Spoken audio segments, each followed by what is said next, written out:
Welcome to Talking Tuesdays. I'm Jean Schumacher. I'm the Queen of Diamonds, and my partner is Nancy Matthews. She is the Queen of Hearts. Together, we are the Starch Queens, and our lifestyle and weight loss program is online. This is where we provide coaching, weight loss program. It's an educational program. It helps everybody to lose weight and to heal yourself. We teach about what we call the trifecta approach. And the trifecta approach is where you have to change what goes in. So that's the food and drink. You have to change what goes on. So that's the personal care products. That's the environmental toxins you're being exposed to. And then you have to exercise. You can't get around that. You can find our program at sqweightloss.com. And you can check out our resources at starchqueens.net. Lots of good stuff coming through on that. And please do subscribe to our YouTube channel, Starch Queens. So tonight's topics, we're going to be looking at the quest for a perfect hair conditioner. And then we're going to talk about the glyphosate that's been found in human hair.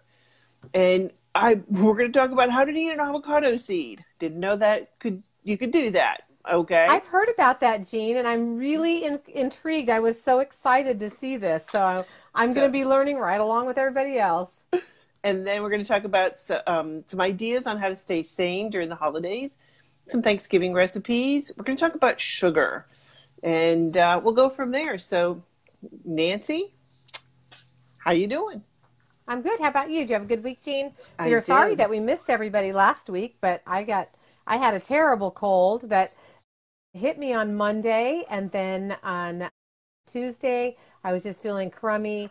I started taking some of that over-the-counter Zicam that's supposed to reduce the severity and the duration of the cold, and I was completely over it by Friday. So that and the power of a plant-based lifestyle made a big difference. I mean, everybody at work's got the bug. It's going around bad. Gosh. Yeah, I know. Well, I'm glad you're back and healthy and doing all right. Me too. Me too. Right. Well, the first thing, Martina Staal had asked from one of our last shows, and she wanted to know, she was on the quest for the perfect hair conditioner. And if you go on the EWG, environmentalworkinggroup.org, they have the cosmetic database. And so I went on, and she was asking, she had looked up, she said she wanted to know our opinion about, it's called Avalon Organics Strengthening Peppermint Conditioner, because she was on the quest for this. So I looked it up on the EWG, and it's rated a 2 on a scale of 1 to 10. If you're not familiar with this, do check this out because it is pretty impressive.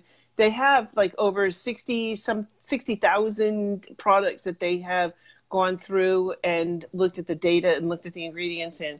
So overall, they give it to you in an overall hazard, and I'll post a link below later afterwards. But they gave an overall hazard of low to moderate. There is some material in there that is carcinogenic. They have some between low to moderate concerns about chemicals that are that are going to have an impact on developmental and reproductive toxicity. And then there's going to be some issues with allergies and in your immune system.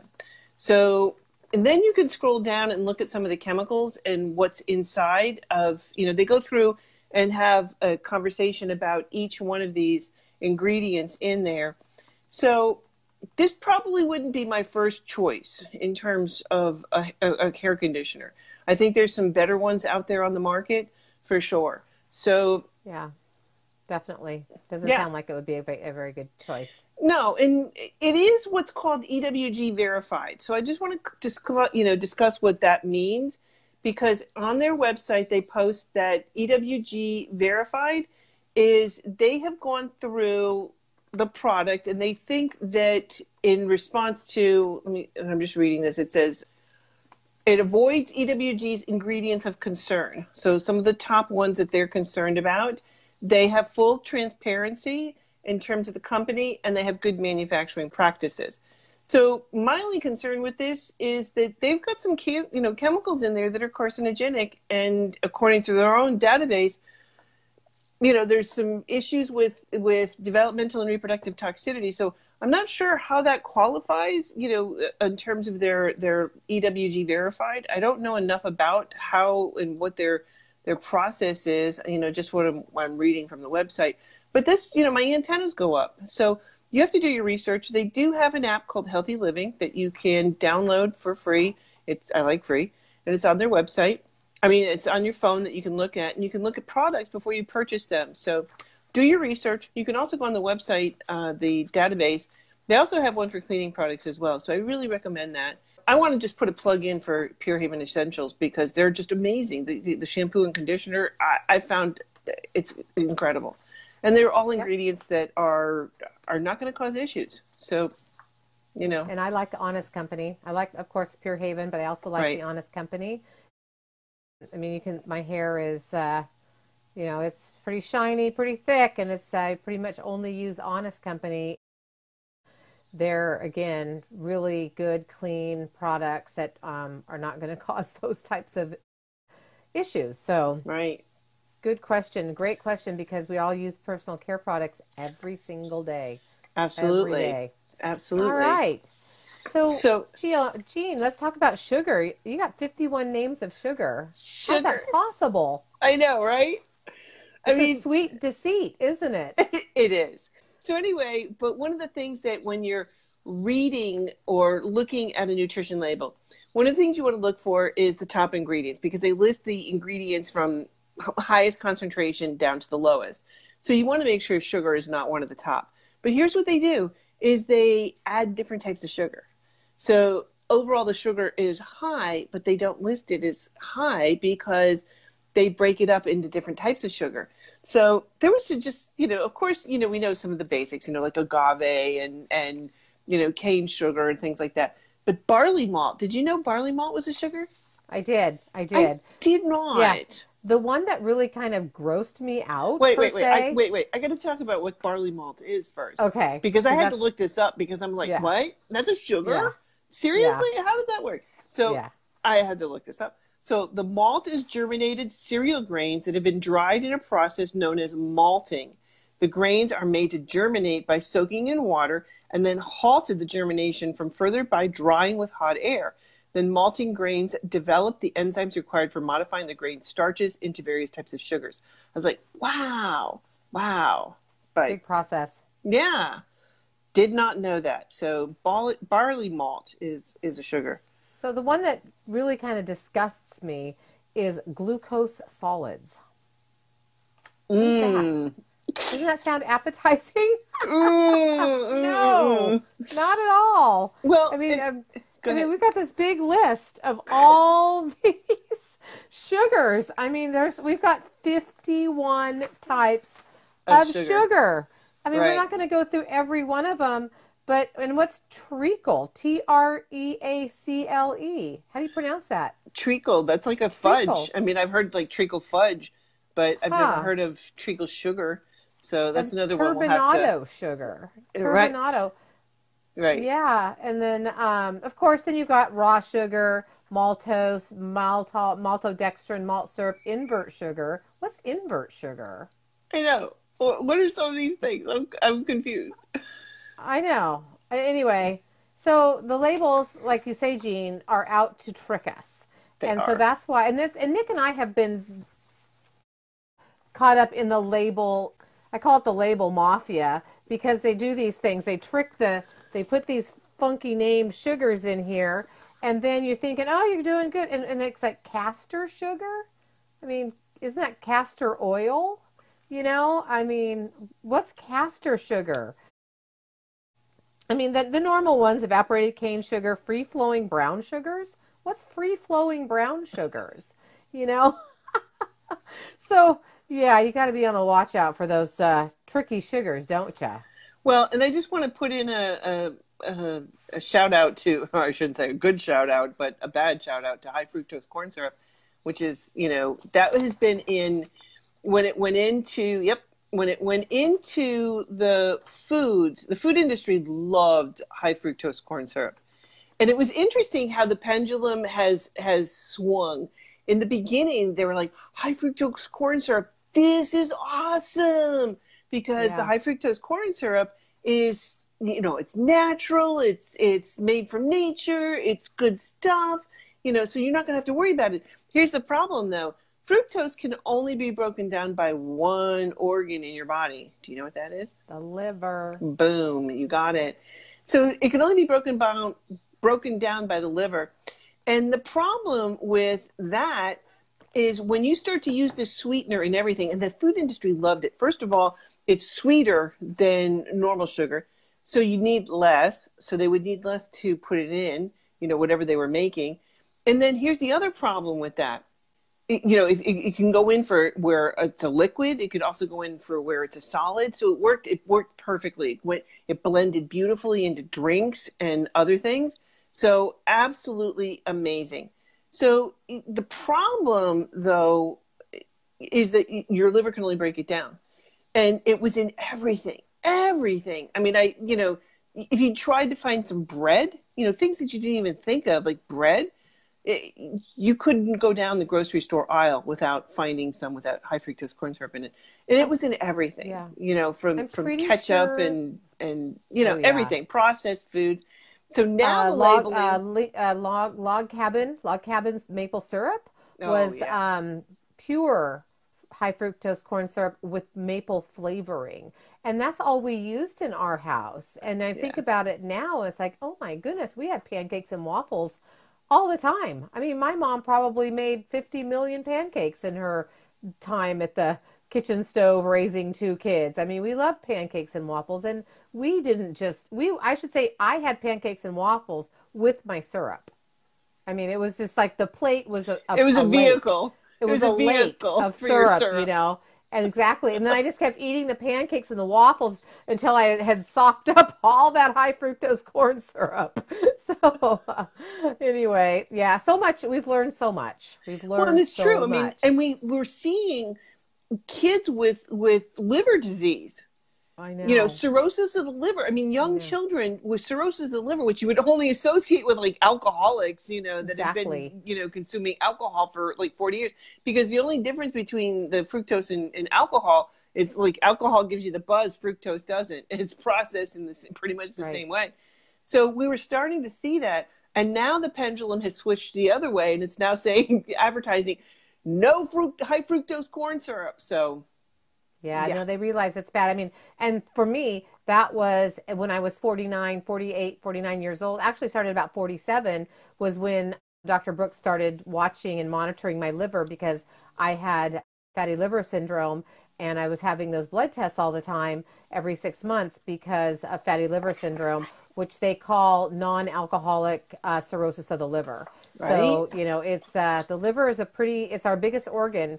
And when you have 51 known types of sugars that sneak into those food labels and basically the processed food. So the most easiest things to remember, everybody, is stay away from processed food. Yeah. If you stay away from processed food, you're going to pretty much eliminate 95% of this list. Right. So that's, a real safe way to not have to worry about getting your, your science dictionary out to figure out what all of these types of, glucose blob things are. I mean, that is just so disgusting. I know. So no, wow. So, and a couple other things when you're reading nutrition labels, you want to make sure that you're looking at the sodium for sure. And you want calories to sodium to be 1-to-1 or less. Right? So let's say there's 100 calories, then you want to have less than 100 milligrams of salt in that. So you want to look at the salt, you want to look at the sugar. And one that I have to, the new nutrition labels that have come out, I have to give a kudos to them because they have put in a percent sugar, for your daily nutritional sugar. So kudos for that. But then they took away the fat calories. So that was, you got one and they took away another good one. So they wouldn't give us both. So Jean, shall we go to, I really liked Steph host in our group today. So for those of you who don't know, Jean and I are the Starch Queens. We have a online weight loss and lifestyle program. And one of our group members, Steph, she is having a bit of, oh my goodness, the holidays are here. How do I navigate food, events, and so on and so forth. So I'm going to read her post, And then we're going to talk about it because we told her we would share it today on Talking Tuesday and then offer her suggestions on how to get through this very stressful time of the year without putting weight back on, by staying plant-based and not going insane in the process. So Steph says, stay sane during the holiday articles. So she's been reading a lot of articles online about how to stay sane. And these articles are saying do more things like massages, drink herbal tea, meditate. Well, Steph says, what can I do less of? You know, Steph is a mom. She's a full-time mom. She's got kids in all different ages.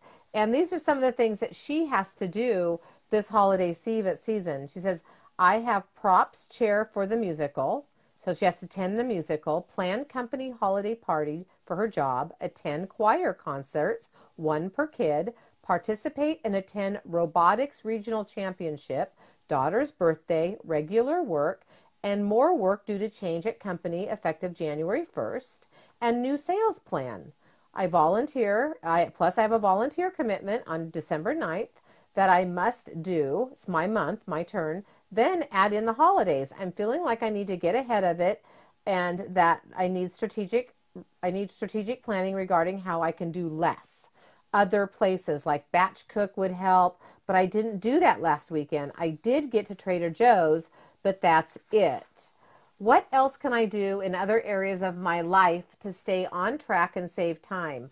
I'm thinking I need to batch cook and maybe freeze some chili or other things. Maybe I need to decide what it is okay for daily food to be boring during the week and just keep to routine, not easy for me. Another lady posted, she says, a great idea. Review a schedule with your family each week, you know, and she's no different than, 95% other people. So how do we help Steph navigate this? I know I've got my ideas. You want to share yours? I think the big thing is batch cooking. I think planning for the weekend to prepare yourself for the week coming up. I think that is mission critical. Like I know, like I've got coming up this week, so I'm traveling on the weekend. I'm doing some stuff, so I know I need to prepare and get food ready to take with me. So I need to get that done. So I have to, scheduling. Everything is about scheduling and planning. So I think that's one of the biggest things. If you already know what events are coming up, you can plan your schedule around them. But I think she's right. Just spending a couple of hours in the kitchen, batch cooking, getting some chili things, stuff that's easy to prepare that you can put in small dishes that you can just pull out, heat up, and serve. And then using things and keeping things simple and boring. Oh my God, I am the queen of boring. I mean, when it comes to my food, I prepare several different soups on the Sunday, and then we'll rotate through those soups throughout the week. And if you're on Instagram, you can follow me. I post what's in my cooler today. Also in Plant-Based Westchester, I post there as well in Cape Cod, Plant-Based Cape Cod. But you can see what I post in my cooler. I have a salad every day. I have kale every day. So, just getting those things done and prepared on Sunday. So like I'll do kale for like 2 days because that flames out really quickly. Quickly. Yeah, I know. And then I'll make a salad, like your salad jars, things like that. I use salad containers. So I make my salad containers. I line them up, ding, ding, ding, ding, ding. Having those things going.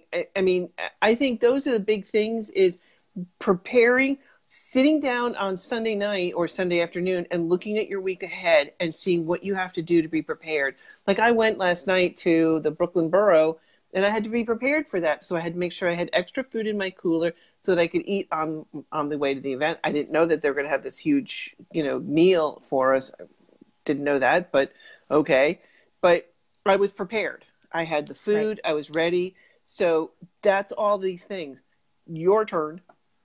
So me, corporate America, I have already, got these kids all lined up, going to recruit them. Kids that need to help. You need to get them in the kitchen. Sure.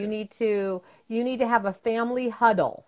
You need to, I know you're a manager, Steph, so put on your managerial hat, your momager hat, and get those kids tasked. Task 1 with making salad. Task 1 with getting sous chef, shop chopping and prepping. Together pick out, like Jean said, a couple soup recipes. Make a lentil loaf. Go and get your veggies all chopped up. Nick and I, every week, we've got this big, huge bowl, and we chop up cauliflower, broccoli, Brussels sprouts, mushrooms, and we have it all in this two big bowls, and we pull from that for our steamer, for our lunches, and for quick meals. And then we put rice in the Instant Pot, potatoes, we cook potatoes ahead, and boring is a good thing. And then also, when you are faced in a situation like this, it's okay to use convenience packaging. Get pre-made lettuce, pre-washed salad greens, get pre-washed greens, get pre-washed and pre-cut veggies for stir fries if you absolutely don't have time. Every single refrigerator section at the grocery store has the cut up carrots and onions, and you can just throw them in a wok with some water or veggie broth and saute them, and then throw them over some of your prep rice and beans. But batch cooking is the key, but it's also really important for ownership of the kids, that they participate and they learn how to do this. And the bottom line is it takes a big portion of that burden off of mom, off of you. And they also then appreciate the time that is dedicated to the the batch cooking. And then they also have ownership of what they're eating. So they can if they go with you to the store, they can pick out their own fruits, have bananas and apples and oranges. We're in fall now, so it's this, the seasons are changing. We don't have a lot of really good fresh fruits, but use seasonal fruits. Buy a bag of oranges, buy a bag of apples, keep them all over the house. What's your favorite apple? I like Gala's, Fuji's, Honeycrisp. Honeycrisp. That's my favorite. Yeah. Oh my God, bar none. So good. I know. Love Honeycrisp. Oh my God. Yeah. So the thing is, Steph, is to not overthink it. Don't over stress about it. Planning. Just use your corporate skills at home and organize the kids, rally and say, this is our schedule for the week. And for mom to not need to go to the funny farm, or go off the off the lifestyle, we're going to have to do this as a team. And it's important. When my girls were growing up, we all got into the kitchen and we all helped. I mean, not every night. I mean, they had homework to do. So you have to, of course, take all of those, things that are big deals like homework, and so the kids can do best they can. But if they're not in school on Sundays or Saturdays, and you can carve out a solid 3 to 4 hours for the shopping and the cooking and the prepping, the rest of your week will be an absolute breeze. Right. Yeah, absolutely. So that's what we do. I mean, we really do. I mean, it's just like normal routine now. We get up, we start the rice, we start the beans.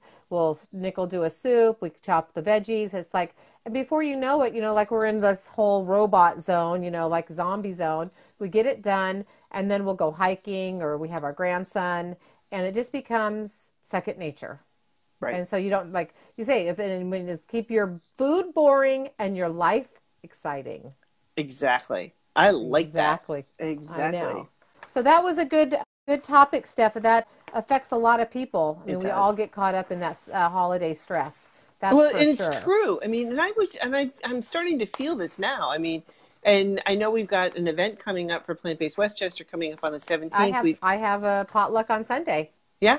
So I mean, it's, and I'm not even going to plan anything for December, because everybody's crazy.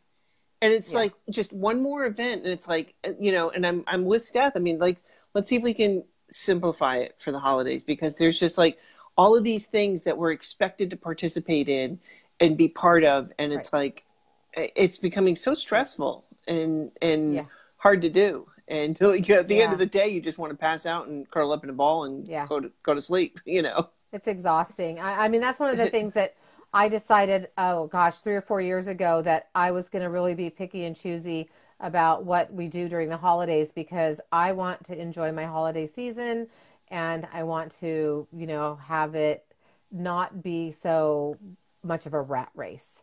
Yeah. So you've got to sometimes learn to say no. Yeah. You got to learn to say no to events. Right. Sometimes you just got to say no, and so that you can enjoy the holiday. So let's talk about a question that we had, Jean, from one of our viewers that said, how do we get go to the family Thanksgiving dinner. They're not plant-based. I'm plant-based. How to get along without going along at the Thanksgiving table. What do you do? So I bring my own food. Nick and I are both from big families, and some are plant-based in the family. 99% aren't. So it's just Nick, myself, and Pam. And then we've had some cousins in there go off and on and off and on. We love bringing the Injun 2 sweet potato, raise the roof sweet potato lasagna. That's always a crowd pleaser. We'll bring a potato corn chowder. I'll bring a big salad and dressing. And again, you can always eat before you go, but nobody really wants to eat before they go to a Thanksgiving dinner. The best thing to do is to make what you want to eat and bring enough to share. And that means even a pie. I mean, so we're going to make I make the annual vegan pumpkin pie. I'll have one slice a year. It's the higher calorically dense food. Tastes great. Love it. Nick likes to use that spray on rice dream, that awful squirt whipped cream, but it's rice dream. So it's the one time of the year. It's the one time of the year that he'll use that. And I don't let what family members say negatively about the lifestyle bother me. That's the big key thing here is they are generally I'm not saying your family, but for people who tease you, you just got to sometimes get thick skin. That's the bottom line. And then you just tell them, like, say, I'm happy with the way I'm eating right now. It's working for me. And as long as it's working for me and I'm seeing great improvements, why should I change it? And then smile and say, would you like a piece of my raise the roof sweet potato lasagna? Because it's so darn good. It is. And we have to remember that it's about socializing with friends and family, friend Thanksgiving and family Thanksgiving, and not make it so much. I mean, Thanksgiving is obviously all about the food. We'll try and, de-escalate that food to foods that you want to promote your health by consuming. Right. Absolutely. Absolutely. Yeah. Oh my gosh. Well, I mean, what I do is I do the same thing. And so we usually plan ahead the menu. So what I do is I'll bring a salad. Everybody likes a salad. So I'll bring a salad and I'll make the dressing and I put it in a bottle so that they can have whatever dressing they want. So, salad's good. And then what I'll do is I'll bring the Plant Pure Nation and we'll bring the foods and we'll bring 2 trays. And the Mini Hot Logic has the big 9x13 now tray. So I'll just put them, and you can put 2 of those in and heat them up at the same time. So as soon as we get there, I'll put that in and heat that up. I'll bring the chocolate peanut butter pie, which is a standard. Everybody knows what it is. Everybody knows how they like it. It's good. And I can have my treat. I can have one treat. Usually, sometimes, because we do hors d'oeuvres, so I'll usually bring the cream cheese. That's the Kite Hill, which is fabulous. Oh my gosh. Nick really likes it. Yeah. So that's my once a year because it's very high caloric density. And I'll just leave it there because I am not taking that home because no, that is not coming back home with me. So I'll take it and people eat it. Just like if it's cream cheese, and I'll bring the rice crackers, which are plain, and go perfect with that. So that it works out great. So, and sometimes and I used to do things like the stuffing. I would make the stuffing and so I could have that, sometimes I'll do, sometimes not. It depends where I'm going. I like to make the harvest cornbread too and bring that. So, that's what we do is we bring the food. You bring the food and then share. And if they want to eat it, great. If they don't want to eat it, great. More to take home for you. Yeah, exactly. Right. And then if the conversations get well, where do you get your protein? Where do you get your calcium? The things that you can always do is say, hey, all plants have protein, legumes have protein, and we're here to talk about Thanksgiving, not about where we get our protein, and save that conversation for later. Yeah. That way you're not being feel like you're being put on the spot. Right. So just deflect the question, unless of course you want to answer it. By all means, answer it. But a lot of people, they feel like they're getting grilled, and so you can always just deflect it, and just say, the bottom line is all plants have protein. We're over marketed to by supplement industry companies. So protein is a non-issue. So, and you can just deflect those questions so that you can enjoy your time at the Thanksgiving table as well. Well, that's the whole thing. It's family. Let's not forget that it's a time to be with family and connect. Exactly. And that's what it's about. So that's exactly what it's about. I know. Those are great topics. So, and if you don't have a family to connect with, some people don't. Some people are loners or in a new city and they're not near with their family. Find other people who don't have or who are in the same boat and connect with them. Yep. Go a meetup. Absolutely.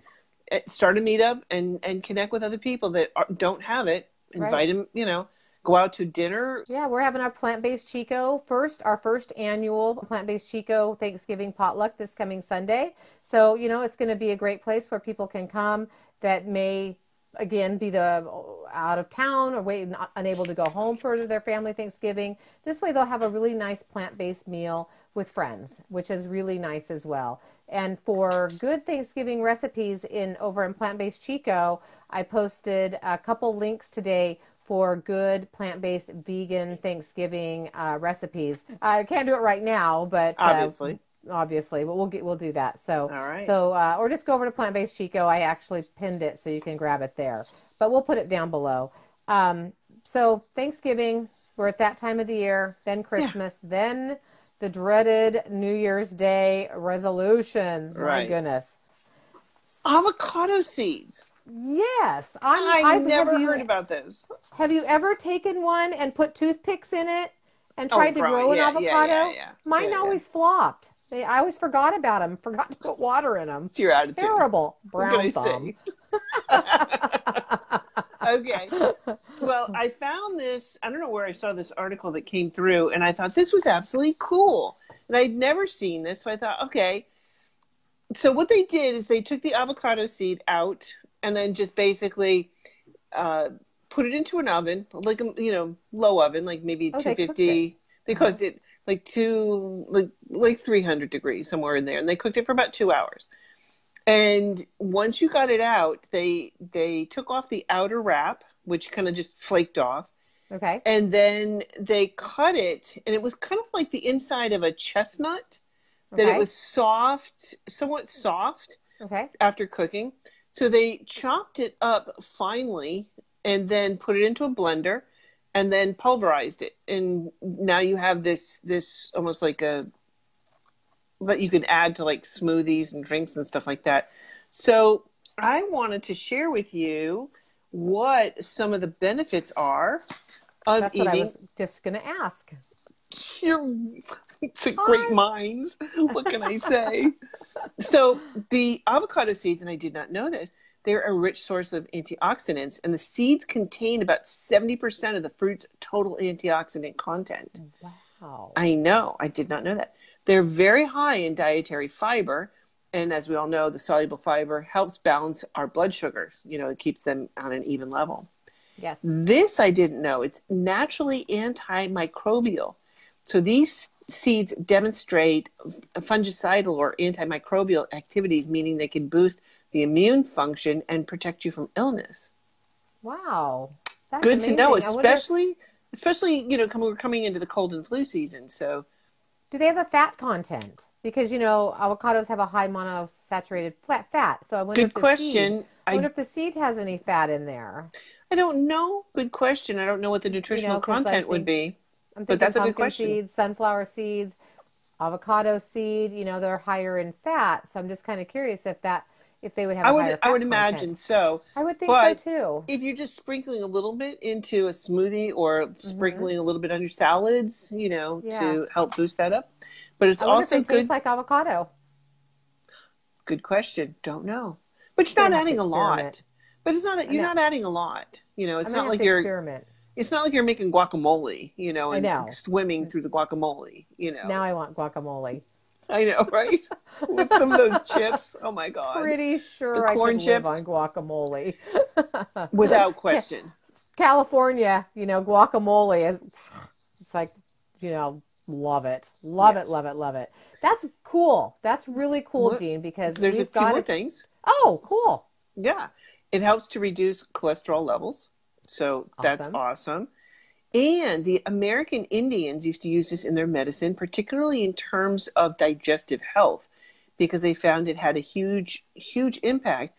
And it was used to treat digestive problems like gastric ulcers, dysentery, constipation, and diarrhea. So good to know that.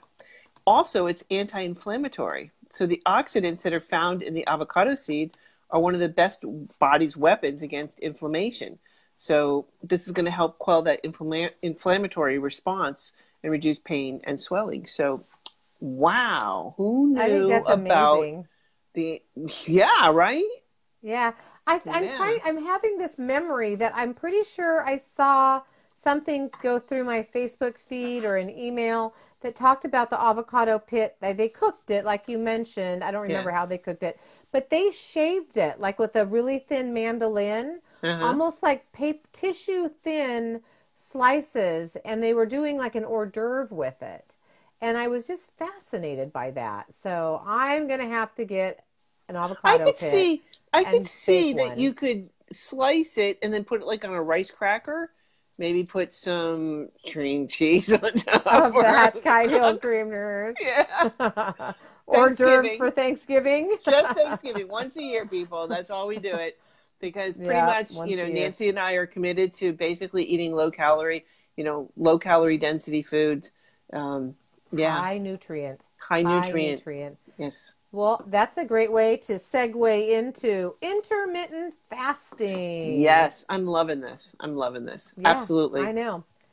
Yeah. So part of the Starch Queens program is, our program revolves around what we eat and what we ate to achieve a combined 200-pound plus weight loss between the two of us.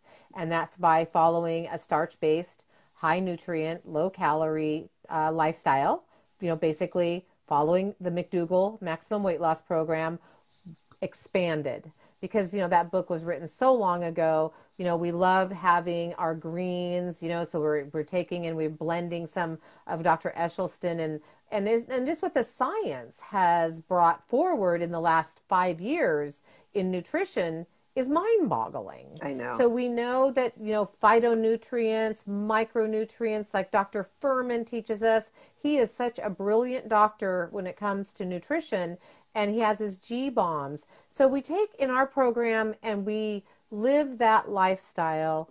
And now they're really something has came to surface over the last couple of years called intermittent fasting.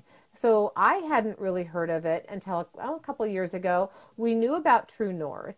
We knew about Hippocrates Health Center, Florida. So we know the juice fasting, and we know the Gerson program, how juice fasting, water fasting truly heals the body. So what is intermittent fasting and why does it work? So I dabbled with it, a few times over the last year. And like I've said before, I was pretty sure I would drop dead, keel over. She's out if I miss breakfast or lunch or Right? dinner or snack Right? time, or my 2 o'clock grapes. I would just die, you know, but lo and behold, I didn't. So I did it that first time and I was just like, okay. And you know what really got me thinking was when back in March when I had my colonoscopy. So Oh, I went, yay. That's so much yay, fun. I know. And I thought, okay, mind over matter. So I put my mindset on that I was going to be fasting, and I did great. I didn't have food for like 30 hours and I felt fine. I was, came home higher than a kite from the procedure and just went to bed, but I was tired. But I realized that I didn't die. And again, it goes through all, it's like we're so weird as here. I was weird. I'm weird. I was thinking I'm supposed to be No. eating because, in Weight Watchers and all these programs, they're told you got to eat every 2 hours to have that the revved up metabolism. You got to eat, eat, eat, eat. Well, while you're eating every 2 hours, you're taking in so many calories, and calories matter for weight loss. So long story short, to move this along, I thought, okay, I'm going to intermittent fast, and I really want to get underneath it so that I've had a lot of people asking me about it. And I would say, I know here's the literature, here's the books to read. I've already read 3 books on it. So I've read Intermittent Fasting for Women. I've read Plant-Based Intermittent Fasting, and I can't remember the third one. And then I've read articles on True North, and I've just kind of immersed myself in it so I could understand it. And I'm on day 3 of my 3rd week, and I have found that it's the easiest thing to do. It has removed so much of the noise around food, and that's what our program is centered around food, what we eat, but it's also centered around a lifestyle and how to navigate life and sustain a lot of weight loss. I mean, 100+ pounds and keeping it off for a lot of years takes having to switch things up. And for me, I was, I'm never going to get bored of being plant-based. Recipes keep coming out every day that are phenomenal. And I was going to mention and do a plug for, I didn't bring it, but the new Forks Over Knives book came out called Flavor. The recipes are to die for. I haven't made any of them, just flipping through the pages. Unbelievable. I know. So, I read cookbooks like books. Me too. I I have love stacks of them cookbooks. on my I know. my night table, and I'll just I pick it know. up and go, "Oh, this looks good. Maybe I'll make this next week." Yeah. Yeah, exactly. So again, I wanted to switch it up. And again, I still had like 18 pounds that I want to lose. And I thought, well, let's just try it. So the first week, week 1, I had my usual talk with myself and said, Nancy, we're going to do this. We're going to do the best we possibly can. This is business. We're doing this so that we can learn how to be good at it. And so I went in with a positive attitude, and I planned for it, and in each day got easier and easier. So now I'm up to 20 hours per day with a 4-hour eating window. Week 1, I lost 4.5 pounds. Week 2, I didn't weigh, but my clothes are fitting looser. And I could put on some shoes that I hadn't worn. Again, it's so funny how just even 4 or 5 pounds, your shoes get looser. I don't know. I must have had really fat Bigfoot feet. I don't know what it is. I'm not Bigfoot. kidding you, but I'm gonna it's start like calling you Bigfoot. exactly, and they keep shrinking. I even got measured on Sunday, and I went from a 9 to an 8. And it's like, what is going on? So now I'm in the groove. I'm in the groove of this intermittent fasting. And I have found that I think I'm sensitive to oats. And the brain fog, I would have how you have a big breakfast, I would have steel cut oats and put on some fruit. And I would get to work and I'd be like, feel like I have a brick in my stomach, and I would but then it would kind of get better as the day got progressed, and that's gone. I mean, it's completely gone. And by morning, I quit eating at 6:00 p.m. So by 8, 9 o'clock, I'm at 15 hours, so to speak, at like 9 o'clock in the morning, and I'm not the least bit hungry. In preparation for tonight's Talking Tuesday, I paid special attention to when my stomach started growling. My stomach did not start growling until noon. I mean, it was quiet on the front. And that's one of the things that I wanted to talk about tonight is what's going on in your body when you're intermittent fasting. So that's what's really cool is it takes up to 12 hours to digest your food from your last meal. And then from there, the body goes, the digestive system rests, and all your cells, they're, in our Starch Queens group, I said it's like having little garbage trucks going through your vascular system, getting the dead, mutated cells gone. They get rid of them. New cells are building. You have your liver, your brain. Did you know that your brain uses 80% of your energy, and it relies on glucose? So when the glucose, flood stops, when the, nothing's going in the mouth. So what happens is, hello, brain's going, hello, where's my glucose? Where's my glucose? Well, the liver, the magical liver that we just have to protect at all costs, starts making something called ketones. Now, Jean, you're the scientist. You know exactly what ketones are? Well, they're chemicals that are made in your liver. I mean, Right, yeah. right. So everyone has ketones, whether you have diabetes or not. Ketones are chemicals made in your liver, and there's three molecules. And so then the brain will run on these ketones, and then you're burning fat. So for weight loss, this is where you really get into the weight loss burning process. And then when that 20 hours for me came around at 2 o'clock, it was like I was hungry, my stomach was growling, and my thinking has changed to I don't eat in the morning, and I have a 2 o'clock to 6 o'clock window, roughly right around in there. And I'm just not, I'm eating half of what I was before because your stomach shrinks. And I've got so much energy and I'm sleeping so much better. And I don't want to blame it all just on oats, but I just really think that my body was needing that rest because as being plant-based, you know, we always are told we need to have those snacks between meals, and we really don't. And the doctor behind El Nutra, he won the Nobel Peace Prize, was saying that the ideal window of eating is a 12 to 13 hour fast. So basically, you end dinner about 6 o'clock at night, and you do not eat again till at least 7 o'clock the next morning. So you've had a full 12 hours for your food to digest, and you've had at least an hour, maybe two, for your digestive system to rest.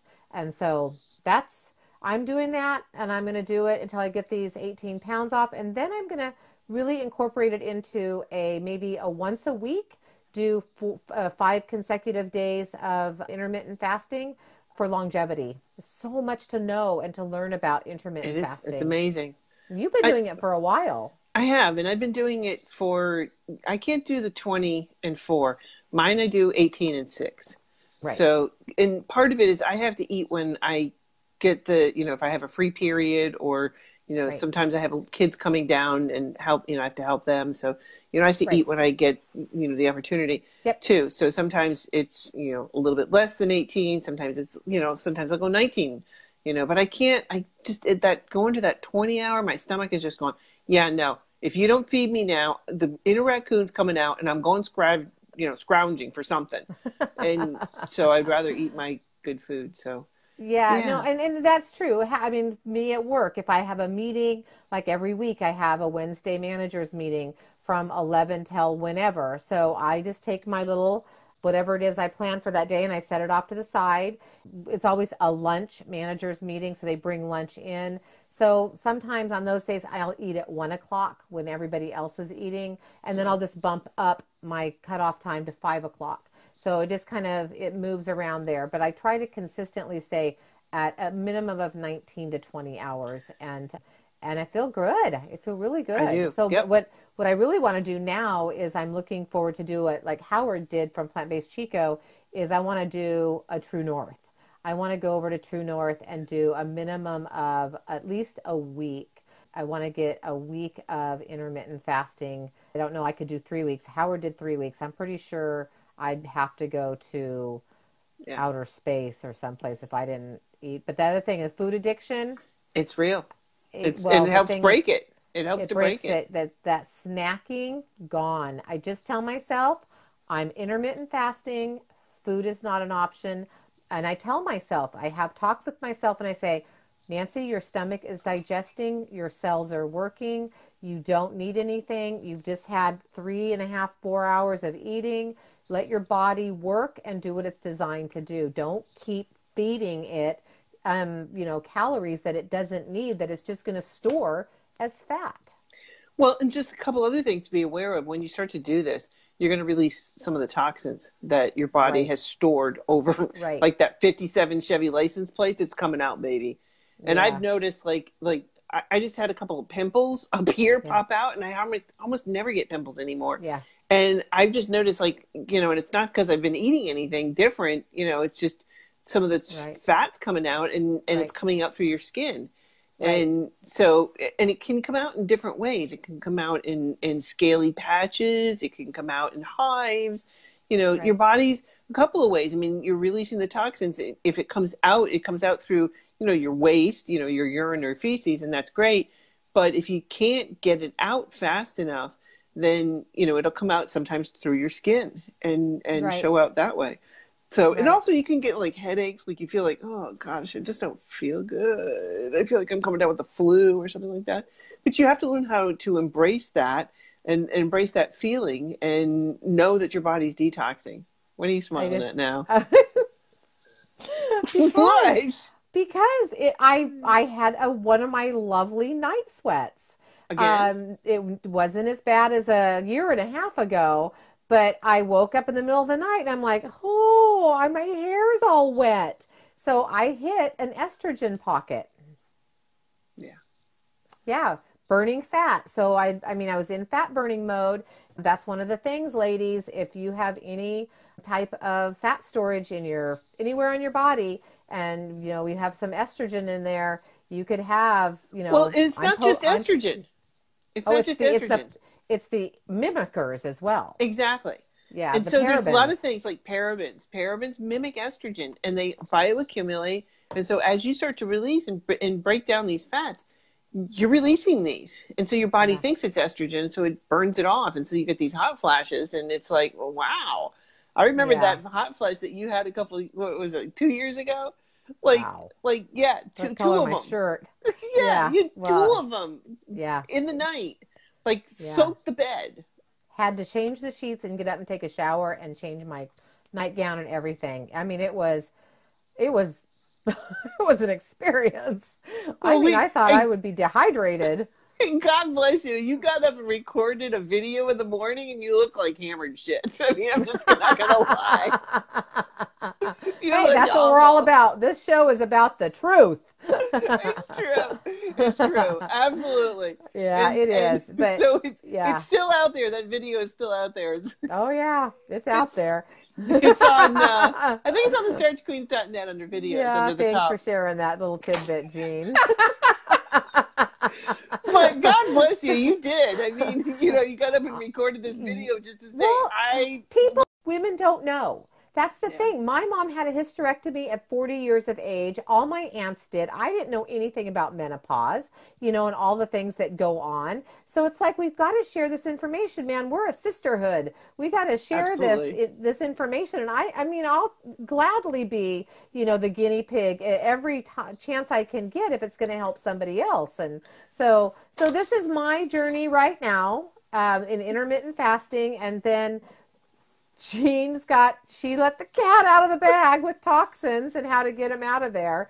What do we got coming up, Jean, in the future for the Starch Queens Talking Tuesday? Well, we've got Fran Batzer. Stop it. Okay. Go ahead. Tell him. All right. Your microphone is right by your head. I mean, it's like screaming out. Okay. So we've got Fran Batzer, who is a certified Gerson trainer, and she helps people. People that go to the Gerson clinic really are sick. I mean, seriously sick. Stage 4. Yeah, I mean, like people that show up there are really Fran. Stop laughing.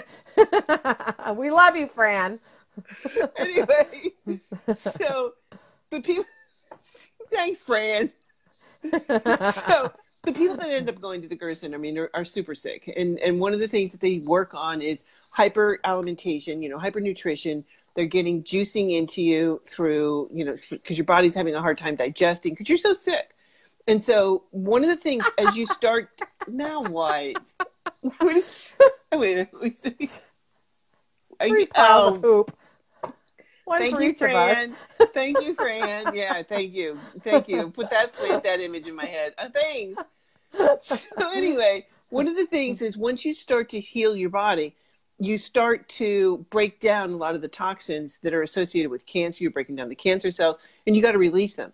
And if you don't release them, then they go back into the bloodstream, and you're just as sick.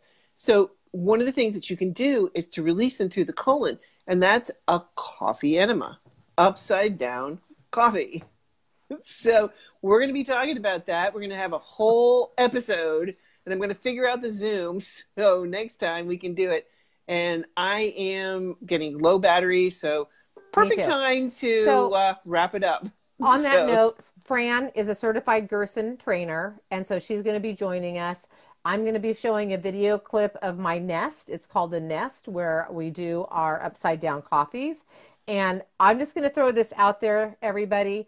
I'm new to this whole thing, but it's part of the whole learning journey on learning about right, our body and how to get the chemicals, the toxins, right. and to detox on a regular basis. I want you all who's watching this to do your homework. I want you to go to gerson.org or go to YouTube and search coffee enema. And there's websites. There's a whole world out there that exists on coffee enemas that I was like, you pull back the curtain and you put your head in and you peek, and you're just like, oh, you can't go back. So Right. it's like, it's phenomenal. It So we're is. going to tell you all about that and how to detox your body with a professional and a rookie. And Jean's been doing it for a long time.